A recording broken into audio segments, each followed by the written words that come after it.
Câmara Comércio e Indústria Timor-Leste CCITL no UN assina acordo com o empoderamento feito ao empresário Sira e a Timor-Leste. Cerimônia assina acordo na quarta-feira semana e hadili.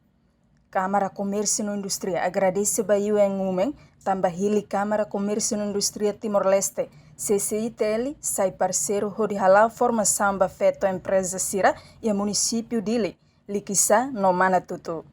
Representante presidente CCITL, vice-presidente assunto fortalecimento mulher, empresárias Jacinta Pereira Bucai Hatete, acordo nessa ensina lida foi em Rahu, mas vai ser a continuação do município selo. Agradece ao UN juga, nabi maka escolha CCI nessa ser parceiro, atu dele halal formação com a feito empreendedorismo Sira, feito empresário feito Sira e município todo nessa adili de kisah Manatutu.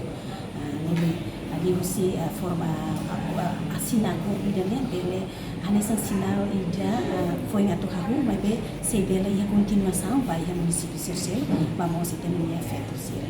Ele vai feito empresários. Entretanto, Head of Office nesta setiang mosateten acordo na fase primeiro onde capacita feito empresários Sira e a Timor-Leste. I think UN Women has worked on women entrepreneurs through the history of its existence, but this is our first agreement with CCI, and hopefully it is the beginning of a longer relationship with both women entrepreneurs, but also with the Chambers of Commerce.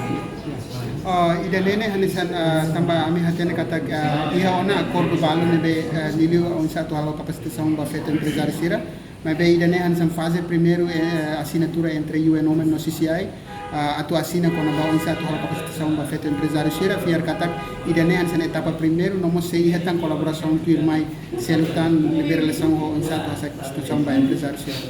Etapa primeiro foi trajeto ba feito empresário hamutuk atu Sidaliu.